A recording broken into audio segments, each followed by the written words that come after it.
Hola a todos y sean nuevamente bienvenidos al Rincón de Severus.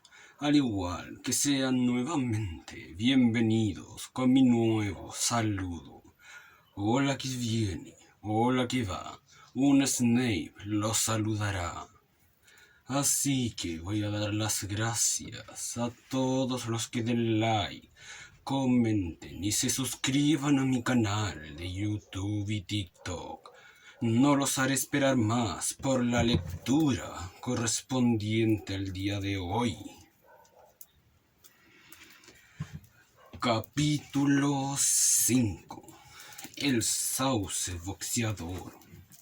El final del verano llegó más rápido de lo que Harry hubiera querido. Estaba deseando volver a Hogwarts, pero por otro lado, el mes pasado en la madriguera había sido el más feliz de su vida. Él resultaba difícil no sentir envidia de Ron cuando se acordaba de los Dursley y el tipo de bienvenida que cabía esperar cuando volviera a Private Drive. La última noche, la señora Weasley hizo aparecer por medio de un conjuro una cena suntuosa que incluía todas las cosas favoritas de Harry y que terminó con un suculento budín de melaza. Fred y George remataron la noche con una exhibición de las bengalas del Dr. Filibuster. Llenaron la cocina con chispas azules y rojas que rebotaban del techo a las paredes durante al menos media hora. Después de eso llegó el momento de tomar una última taza de chocolate caliente e ir a la cama. A la mañana siguiente tomó mucho tiempo ponerse en marcha. Se levantaron con el canto del gallo, pero parecía que quedaban muchas cosas por preparar. La señora Weasley, de mal humor, iba de aquí para allá como una exhalación, buscando desde unas medias hasta una pluma. Algunos se chocaban en las escaleras, medio vestidos, sosteniendo en una mano un pedazo de tostada, y el señor Weasley a llevar el baúl de Ginny al coche, a través del patio. Casi se rompe el cuello cuando tropezó con una gallina despistada.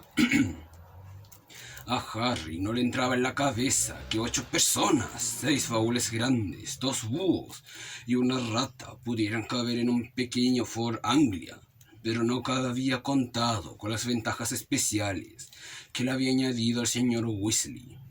No le digas a Molly ni media palabra, le susurró a Harry al abrir el baúl del coche y mostrarle cómo le había expandido mágicamente para que pudiera caber el equipaje con toda facilidad.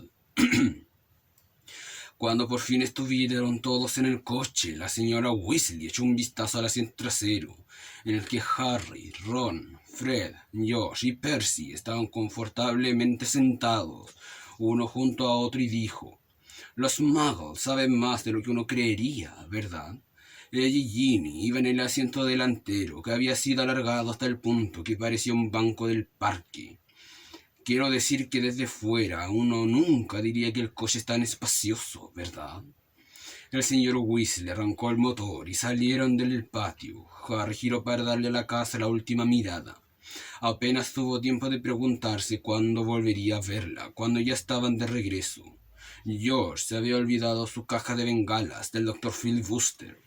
5 minutos después, el vehículo se detuvo tras dar una patinada para que Fred pudiera entrar a buscar su escoba. Ya estaba en la autopista cuando Ginny gritó que se le había olvidado su diario. Pero cuando ella volvió a subir el coche tenían muchísimo retraso y los ánimos estaban alterados. El señor Weasley miró primero su reloj y luego su mujer. «Molly, querida». «No, Arthur. Nadie nos vería. Ese botón de aquí es un accionador de invisibilidad que instalé. Ascenderíamos en el aire, luego volaríamos por encima de las nubes y llegaríamos en 10 minutos. Nadie se daría cuenta». «Dije que no, Arthur. No a plena luz del día». Llegaron a King Cross a las 11 menos cuarto. El señor Weasley cruzó la calle a toda velocidad para conseguir unos carritos donde cargaron los baúles, y entraron todos corriendo en la estación. Harry ya había tomado el expreso a Hogwarts el año anterior. La dificultad estaba en llegar a la plataforma 9 3/4, que no era visible para los ojos de los muggles. Lo que había que hacer era atravesar caminando la gruesa barrera que separaba la plataforma de la 9 a la 10. No era doloroso, pero había que hacerlo con cuidado para que ningún muggle notara la desaparición.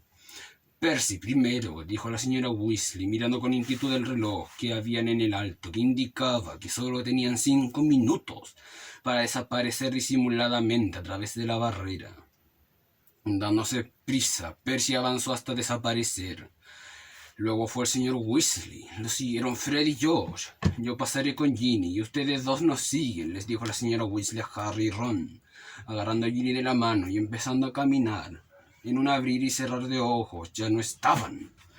Vamos juntos, solo nos queda 1 minuto, le dijo Ron a Harry. Harry se aseguró de que la jaula de Hedwig estuviera bien sujeta encima del baúl y empujó el carrito contra la barrera. No le dio miedo, pero era mucho más seguro usar los polvos Floo.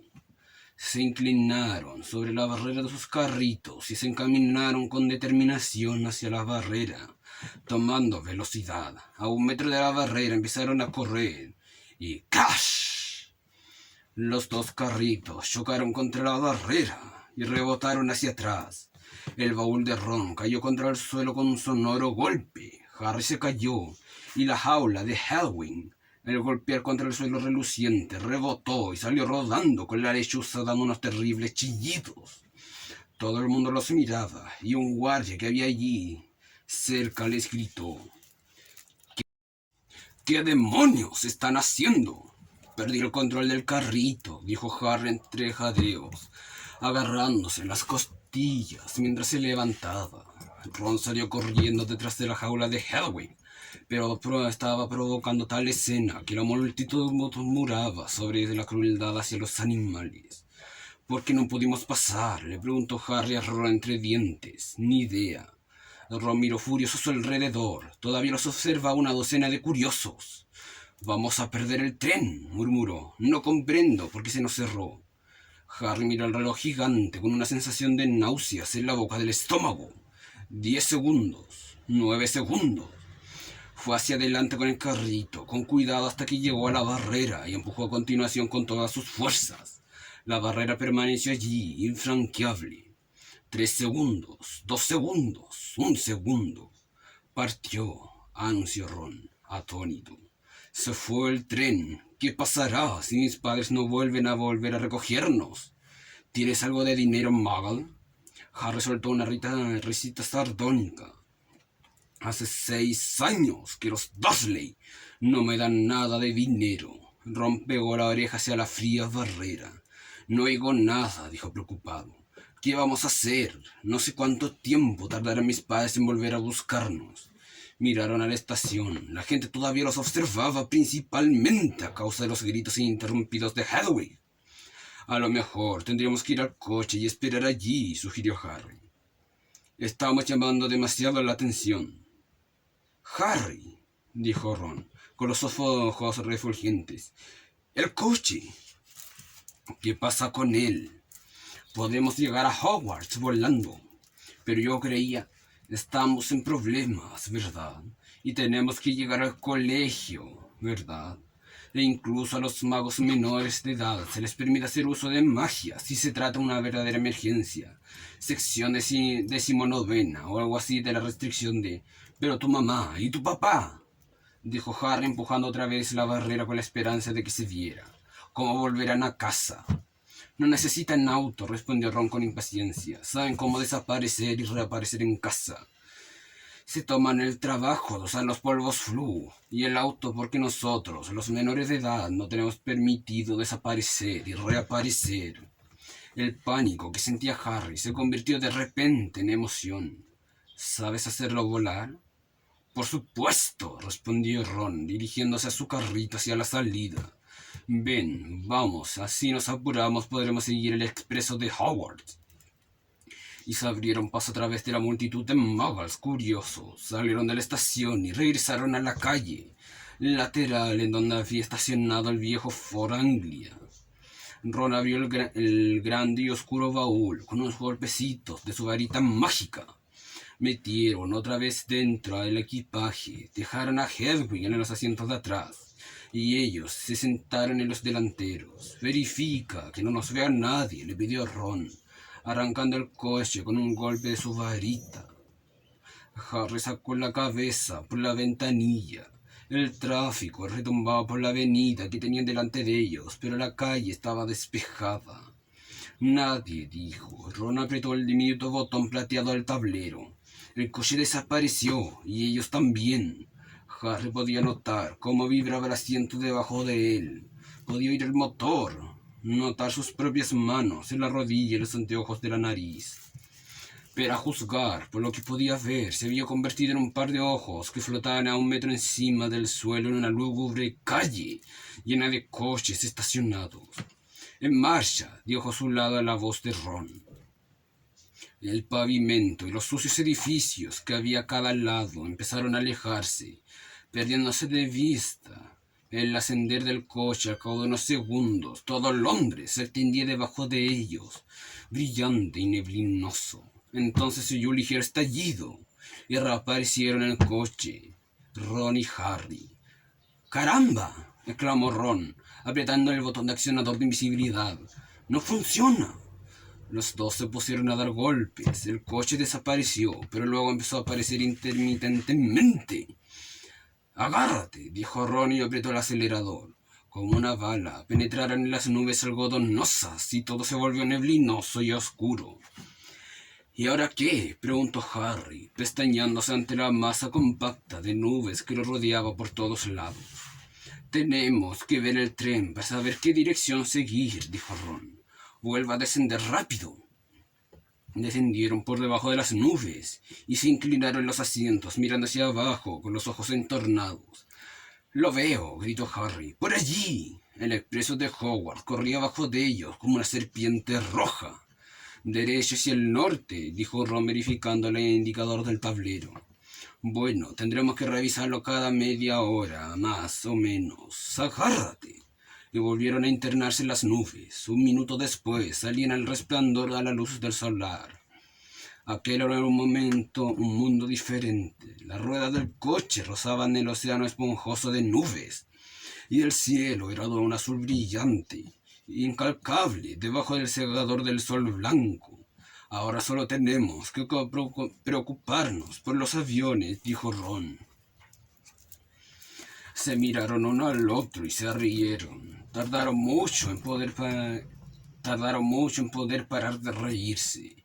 Era como si hubieran entrado en un sueño maravilloso.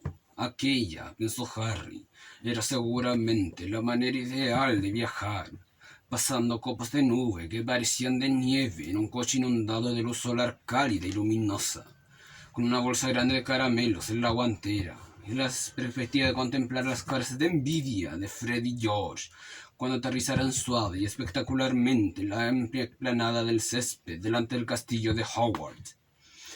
Comprobaban regularmente el rumbo del tren a medida que volaban hacia el norte, y cada vez que bajaban por debajo de las nubes veían un paisaje diferente.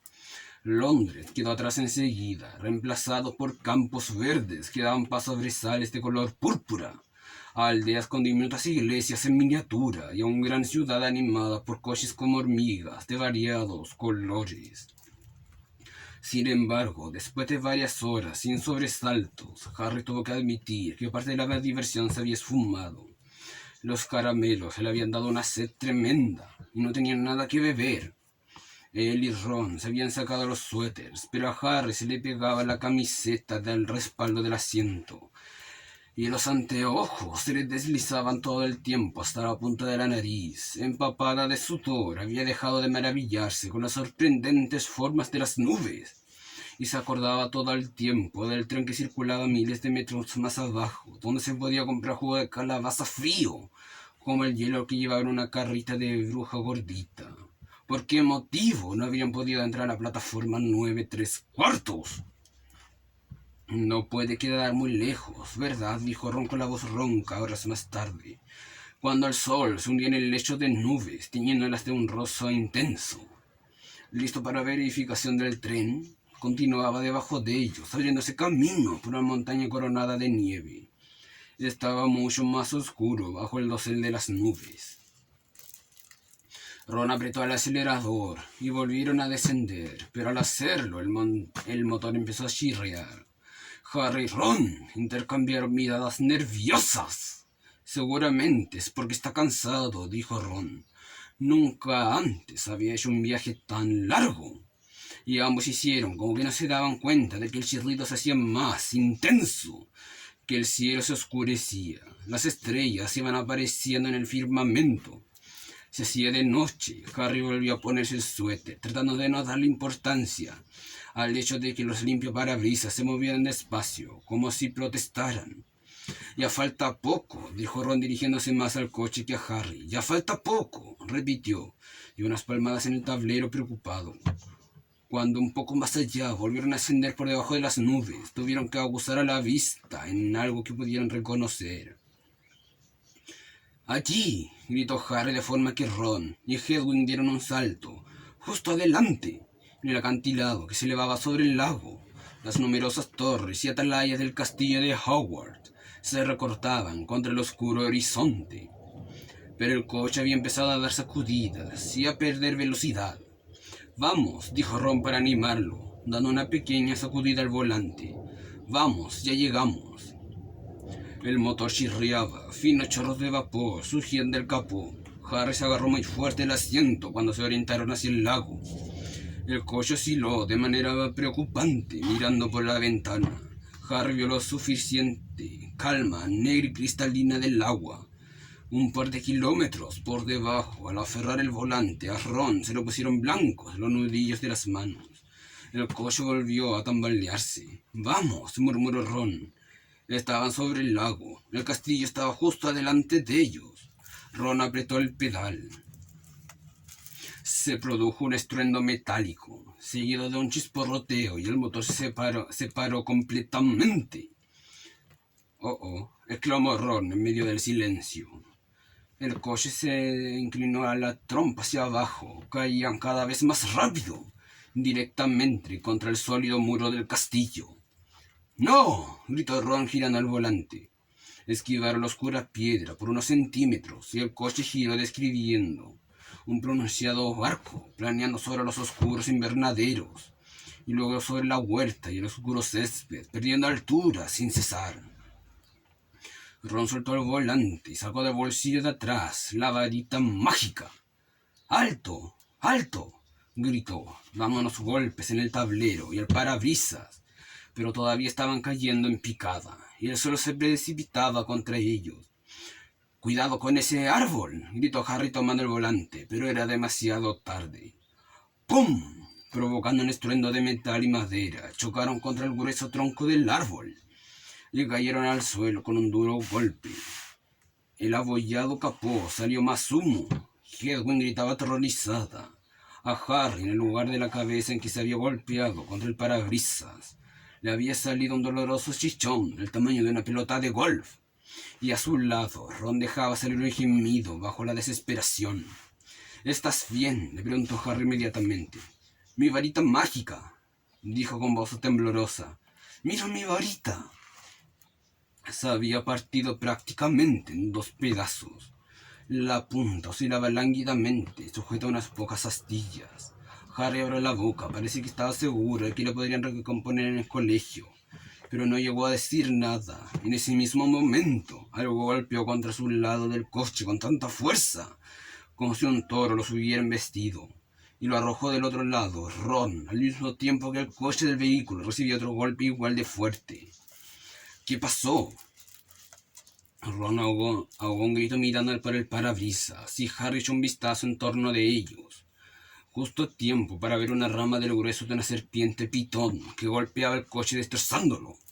El árbol contra el que había chocado los atacaba. El tronco dobló su inclinación inicial y azotaba con sus nudosas ramas, que tenían la contundencia del plomo, cada centímetro del coche que quedaba a su alcance. «¡Ah!», gritó Ron cuando una rama retorcida golpeó una puerta, produciendo contra una gran abolladura. El parabrisas tembló, entonces debajo una lluvia de golpes, de ramitas con nudillos, y una rama tan gruesa como un ariete aporreó con furia el techo, que parecía que se hundía. ¡Escapemos!, gritó Ron, echando todo su peso contra la puerta, pero inmediatamente el salvaje latigazo de otra rama lo arrojó hacia atrás, contra el regazo de Harry. Estamos perdidos, gimió, viendo combarse el techo, pero de repente el suelo del coche comenzó a vibrar. El motor se ponía de nuevo en funcionamiento. ¡Marcha atrás!, gritó Harry, y el coche salió disparado. El árbol aún trataba de golpearlos. Pudieron oír el crujido de sus raíces, cuando casi se arrancó él mismo en un intento de arremeter contra ellos mientras escapaban. Por poco, jadeó Ron. Muy bien hecho, coche. El coche, sin embargo, había agotado sus fuerzas con 2 golpes secos. Las puertas abrieron y Harry sintió que su asiento se inclinaba hacia el lado. La siguiente cosa de la que le dio cuenta fue que se encontraba sentado en el césped húmedo. Unos ruidos sordos le indicaban que el coche estaba expulsando su equipaje del baúl. La jaula de Hedwig salió volando por el aire y se abrió de golpe. La lechuza salió de ella emitiendo un chillido fuerte de enojo y voló apresuradamente en dirección al castillo, sin mirar atrás. A continuación, el coche abollado, rayado y echando humo se perdió en la oscuridad, haciendo un ruido sordo y con las luces de atrás encendidas de enfado. «¡Vuelve!», le gritó Ron, blandiendo su varita rota. «¡Mi padre me matará!». Pero el coche desapareció de la vista con un último bufido de su caña de escape. «¿Es posible que tengamos tanta mala suerte?», preguntó Ron tristemente mientras se inclinaba para recoger a la rata Scabbers de todos los árboles con lo que podíamos haber chocado. Tuvimos que dar contra el único que nos iba a devolver el golpe. Miró por encima el hombre del viejo árbol, que todavía agitaba las ramas pavorosamente.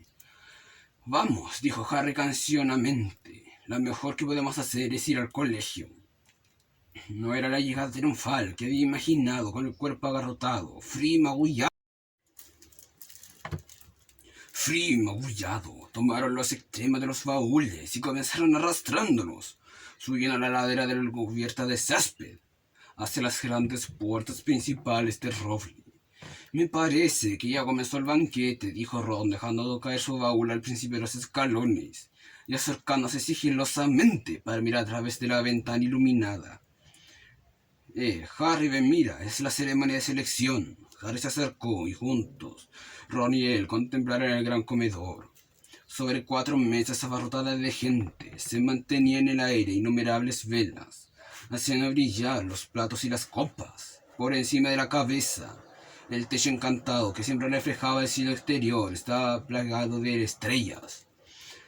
A través de la maraña de negros sombreros puntiagudos de Howard, Harry vio una larga fila de alumnos de primer año, de aspecto asustado, que iban entrando en el comedor. Ginny estaba entre ellos, fácil de distinguir a causa del intenso color rojo de su cabello, propio de la familia Weasley. Mientras tanto, la profesora McGonagall, una hechicera con anteojos y el pelo recogido, con un apretado rodete, colocaba el famoso sombrero seleccionador de Howard sobre un taburete delante de los recién llegados. Cada año, este sombrero viejo, remendado, raído y sucio seleccionaba a los nuevos estudiantes, que pasarían a permanecer a cada una de las 4 casas de Hogwarts: Gryffindor, Hufflepuff, Ravenclaw y Slytherin. Harry se acercaba bien de cuando se le colocó año antes, y esperó petrificado la decisión que el sombrero le murmuró al oído. Durante unos escasos y horribles segundos, tuvo miedo de que fuera a destinar a Slytherin, la casa que había dado más magos y hechiceras tenebrosos que ninguna otra. Pero había terminado en Gryffindor, con Ron y Hermione y el resto de los Weasley.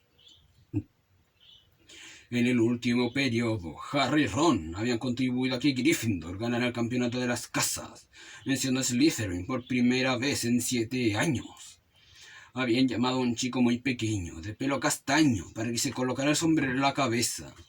Los ojos de Harry pasaron de él al lugar en que se sentaba el profesor Dumbledore, el director, quien contemplaba la selección desde la mesa de los profesores, con su larga barba plateada y sus anteojos de media luna brillando a la luz de las velas. Varios asientos más allá, Harry vio a Hildred Lockhart, vestido con su túnica color agua marina, y al final estaba Hagrid, grande y peludo, bebiendo hasta el fondo el contenido de su copa. «Espera», le murmuró Harry a Ron. «Hay una silla vacía en la mesa de profesores». «¿Dónde está Snape?» Severus Snape era el profesor que menos le gustaba a Harry. También Harry resultó ser el alumno a quien menos le gustaba Snape. Cruel, sarcástico y con aversión hacia todos los alumnos que no fueran de su propia casa. Slytherin. Snape daba clases de pociones. «A lo mejor está enfermo», dijo Ron esperanzado. «Quizás se fue», dijo Harry, «porque tampoco esta vez ha conseguido el puesto de defensa contra las artes oscuras». «O podrían haberlo echado», dijo Ron con entusiasmo, «como todo el mundo lo odia». «O tal vez», dijo una voz fría, justo detrás de ellos, «quiero averiguar por qué no han llegado ustedes dos en el tren escolar». Harry se dio media vuelta, allí con su túnica negra, ondeando a la brisa fría, estaba Severus Snape. Era un hombre delgado, de piel cetrina, nariz ganchuda y un pelo negro grasiento que le llegaba hasta los hombros. En ese momento sonreía de un modo que indicaba con claridad a Ron y a Harry que se encontraban en un serio problema. «Síganme», les ordenó. Sin atreverse a mirarse el uno al otro, Harry y Ron siguieron a Snape escaleras arriba, hasta el gran vestíbulo iluminado con antorchas en que las palabras producían eco. Un delicioso olor de comida flotaba en el gran comedor, pero Snape los dejó de la calidez y la luz y los condujo bajando por una estrecha escalera de piedra hasta las mazmorras. «Adentro», dijo abriendo la puerta que se encontraba a mitad del frío corredor y señalando hacia adentro. Entraron en el despacho de Snape, temblando. Los sombríos muros estaban recorridos por estantes, con grandes frescos de cristal, dentro de los cuales flotaba todo tipo de cosas asquerosas, cuyo nombre en ese momento no le interesaba a Harry. La chimenea estaba apagada y vacía. Snape cerró la puerta y giró hacia ellos. «Así que», dijo con voz melosa, «el tren no es un medio de transporte digno para el famoso Harry Potter y su fiel adelatare Weasley. Querían hacer una llegada a lo grande, muchachos». «No, señor. Fue la barrera en la estación King Cross». «¡Silencio!», dijo Snape con frialdad. «¿Qué hicieron con el coche?». Ron tragó saliva. No era la primera vez que a Harry le daba la impresión de que Snape era capaz de leer el pensamiento, pero comprendió al momento siguiente cuando Snape desenrolló un ejemplar del profeta vespertino de ese día. Los han visto», dijo entre dientes, mostrando el titular. «Muggles desconcertados por un foranglia volador». Comenzó a leer en voz alta. «En Londres, dos muggles, convencidos de que habían visto un viejo coche que volaba sobre la torre del edificio del correo al mediodía en Norfolk, la señora Hetty Baylis, el tender la ropa y el señor August Feld de Pebbles, informaron a la policía, a todos 6 o 7 muggles. En total, 6 o 7 muggles. Tengo entendido que tu padre trabaja en la oficina contra el uso indebido de artefactos muggles», dijo mirando a Ron y sonriendo de manera aún más desagradable. «Vaya, vaya, su propio hijo». Harry sintió como si una de las ramas más grandes del furioso árbol le acabara de golpear en el estómago. Si alguien hubiera averiguado que el señor Weasley había encantado el coche, no se le había ocurrido pensar en eso. «Ha percibido en mi examen del parque que hay un ejemplar muy valioso de sauce boxeador que parece haber sido dañado de manera considerable, prosiguió Snape. Ese árbol nos hizo más daño a nosotros que nosotros a... Se le escapó. ¡Silencio! Interrumpió de nuevo Snape. Por desgracia, ustedes no pertenecen a mi casa, o la decisión de expulsarlos no me corresponde a mí. Voy a ir a buscar a la persona a la que les compete esa dicha decisión. Esperen aquí. Harry y Ron se miraron pálidos. Harry ya no sentía hambre, lo que sentía era un tremendo mareo. Trató de no mirar hacia una casa grande y delgada que flotaba en medio de un líquido verde, sobre un estante que había detrás del escritorio de Snape. Si Snape había ido a buscar a la profesora McGonagall, jefe de la casa Gryffindor, su situación no había mejorado mucho. Ella podía ser mejor que Snape, pero era exactamente estricta. 10 minutos después, Snape volvió claro que era la profesora McGonagall que lo acompañaba. Harry había visto en varias ocasiones a la profesora McGonagall enojada, pero bien, había olvidado lo tensos que podían poner los labios, o que nunca los había visto antes tan enojada. Ella levantó su varita al entrar. Harry y Ron se estremecieron, pero ella simplemente apuntó hacia la chimenea, donde las llamas empezaron a brotar al instante. «Siéntense», dijo a los dos. Retrocedieron hacia las sillas que había al lado del fuego. «Explíquense», añadió. Sus anteojos brillaban inquietantemente. Ron empezó a narrar toda la historia, comenzando por la barrera de la estación y que no los había dejado entrar. «Así que no teníamos otra posibilidad, profesora. No pudimos tomar el tren». «¿Y por qué no enviaron una carta por medio de un búho? Imagino que tienen algún búho», le dijo la profesora McGonagall a Harry fríamente. Harry se quedó mirándola con la boca abierta. Ahora que ella lo mencionaba, parecía que era lo razonablemente que habían haber hecho. No pensé.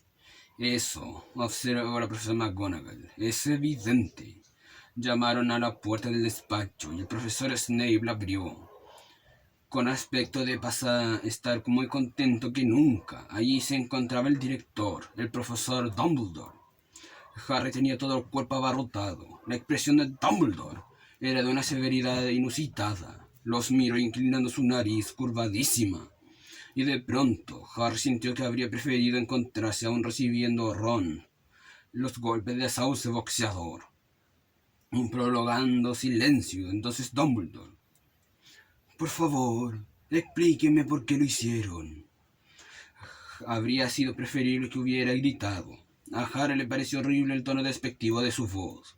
Por alguna razón fue incapaz de mirar a Dumbledore a los ojos, y en vez de eso habló con la mirada clavada en sus rodillas.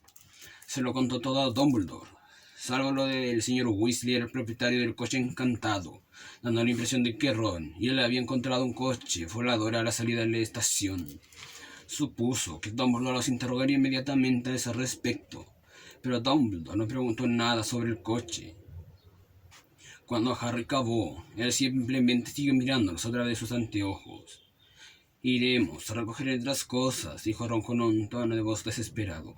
«¿Qué quiere decir, Weasley?», bramó la profesora McGonagall. «Bueno, van a expulsarnos, ¿no?», dijo Ron. Harry miró de inmediato a Dumbledore. «No, señor Weasley», dijo Dumbledore. «Pero debo dejarlo en claro la gravedad de lo que han hecho. Esta noche escribiré a sus familias. Debo advertirles también que si vuelven a hacer algo parecido a esto, no tendré más remedio que expulsarlos». Por la expresión de Snape parecía como si hubiera suprimido las navidades. Se aclaró la garganta y dijo: «Profesor Dumbledore, estos muchachos han desacatado el decreto para la prudente limitación de la magia en menores de edad. Han causado daños graves a un antiguo y valioso árbol. Creo que en actos de esta naturaleza corresponderá a la profesora McGonagall imponer castigos a estos muchachos severos», dijo Dumbledore con tranquilidad. Pertenecen a su casa y están por tanto bajo su responsabilidad. Giro hacia la profesora McGonagall. Tengo que regresar al banquete, Minerva. Debo anunciar unas cosas. Vamos, Severus. Hay una torta de crema que tiene una buena pinta y quiero probarla. Snape dirigió a Ron y a Harry una mirada envenenada al salir de su despacho, dejándolos con la profesora McGonagall, que todavía los miraba con un águila enfurecida. Lo mejor será que vayas a la enfermería, Weasley. Está sangrando. No es nada, dijo Ron alejándose deprisa con la manga de herida que tenía sobre un ojo. Profesora, yo quisiera ver la selección de mi hermana. La ceremonia de selección ya concluyó, dijo la profesora McGonagall. Tu hermana también está en Gryffindor. Bien, dijo Ron. Y hablando de Gryffindor, empezó a decir severamente la profesora McGonagall, pero Harry interrumpió. Profesora, cuando nosotros tomamos el coche el año escolar, aún no habían comenzado, así que en realidad a Gryffindor no habría que quitarles puntos. No, acabó mirándola con temor. La profesora McGonagall le dirigió una mirada penetrante, pero Harry estaba seguro de que ella había estado a punto de sonreír. Tenía los labios menos tensos, eso era evidente. No le quitaremos puntos a Gryffindor, dijo ella, y Harry se sintió muy aliviado. Pero ustedes sufrirán un castigo. Eso era menos terrible de lo que Harry había temido. En cuanto a que Dumbledore escribiera a los Dursley, daba lo mismo. Harry sabía perfectamente que ellos se lamentarían que el sauce boxeador no lo hubiera aplastado. El profesor McGonagall volvió a levantar su varita y apuntó en el escritorio de Snape, y sonó un plop. Y apareció un plato grande de sándwiches, 2 copas de plata y una jarra de jugo helado de calabaza. Comerán aquí y luego se irán directamente a los dormitorios, indicó. Yo también tengo que volver al banquete. Cuando la puerta se cerró detrás de ella, Ron profirió un silbido suave y prolongado. Creí que no nos salvaríamos, dijo tomando un sándwich. Y yo también, contestó Harry haciendo lo mismo. Pero ¿cómo es posible que tengamos tanta mala suerte? Dijo Ron con la boca llena de pollo y jamón. Fred y George deben de haber volado ese coche 5 o 6 veces y nunca los ha visto ningún Muggle. Tragó y volvió a morder otro bocado. ¿Y por qué no pudimos atravesar la barrera? Harry se encogió de hombros. Tendremos que andar con mucho cuidado desde ahora en adelante, dijo, tomando un agradable trago de jugo de calabaza. Si hubiéramos podido subir al banquete.